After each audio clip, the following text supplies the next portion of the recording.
سعادة السفير علي محمد العياشي القنصل العام للجمهورية اليمنية بجدة، الإخوة القناصل، الحضور جميعا، السلام عليكم ورحمة الله تعالى وبركاته. تحية طيبة من القلب إلى القلب. اسمحوا لي أن أتقدم بالشكر إلى فخامة الرئيس عبد الرب منصور هادي رئيس الجمهورية اليمنية القائد الأعلى للقوات المسلحة،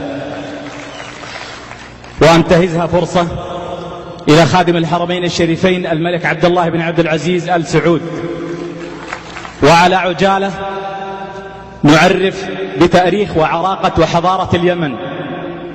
فقد قسم المؤرخون اليمن والعرب بل إلى 3 أقسام. القسم الأول لم يتسنى للعلماء ولا المؤرخون الوصول إلى أجدادهم، وهم عاد وثمود وجديس وعملاق ويقطن. والقسم الآخر هم العرب العاربة والعرب المستعربة. العرب العاربة التي قطنت أرض اليمن، والعرب المستعربة التي قطنت أرض الحجاز. وهذه القبيلة قطنت بقيادة جرهم اليمنية، أعرق قبيلة يمنية في التاريخ قطنت ببكة، كما قال الله جل وعلا: إن أول بيت وضع للناس للذي ببكة مباركا.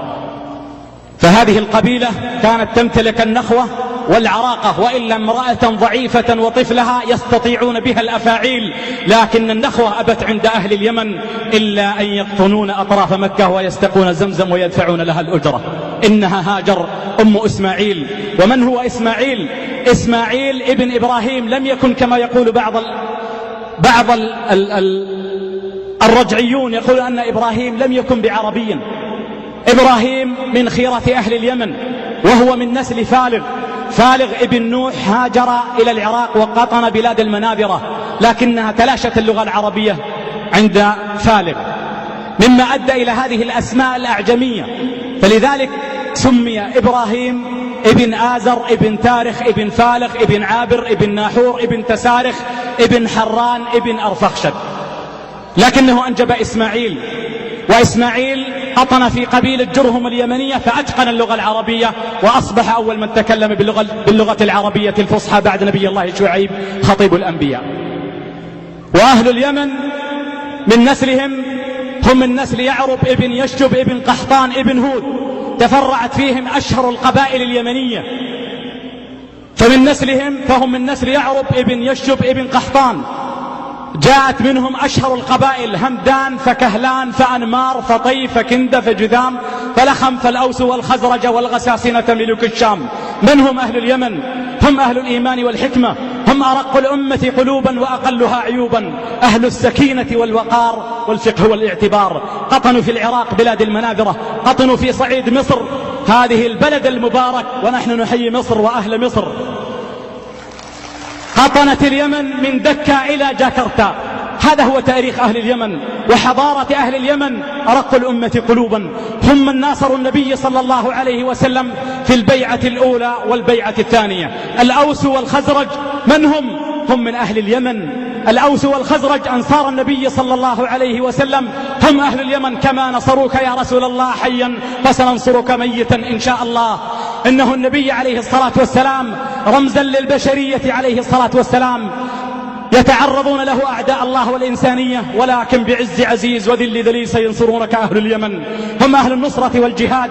يقول النبي صلى الله عليه وسلم: إن الله استولى بوجهي إلى الشام واستأمن ظهري إلى اليمن. وقال: يا محمد إني جعلت لك ما أمامك غنيمة ورزقا، يعني بنات بني الأصفر وجلاد بني الأصفر قائد الروم، وما خلفك مددا. يعني نحن أهل النصرة والجهاد وأهل الفقه والاعتبار، أهل الصباحة والملاحة، أرق الأمة قلوبا وأقلها عيوبا. ثم يقول عليه الصلاة والسلام: إني لأجد نفس ربي من قبل أهل اليمن، وتفريج كربات الأمة من قبل أهل اليمن.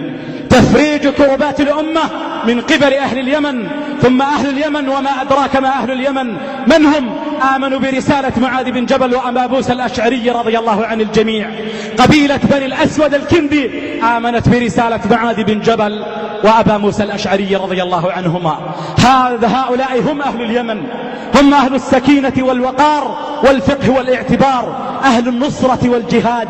إذا دعاهم لن يتخلف منهم. فقد قال سعد بن معاذ الذي اهتز له عرش الرحمن جل وعلا، قال كلمة يقول عمر رضي الله عنه وعلي ما أحب أن يكون لي بها حمر النعم.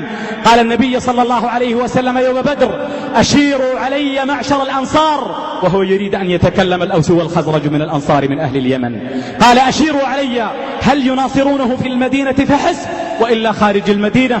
فقال سعد بن معاذ: علك تعنينا يا رسول الله معشر الأنصار؟ قال: بلى.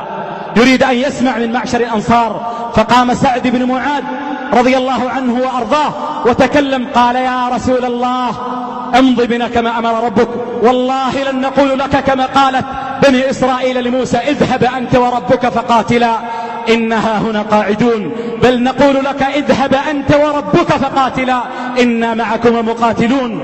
والله يا رسول الله لو خذت بنا برك الرمال لخضناه معك، ولو خذت بنا البحر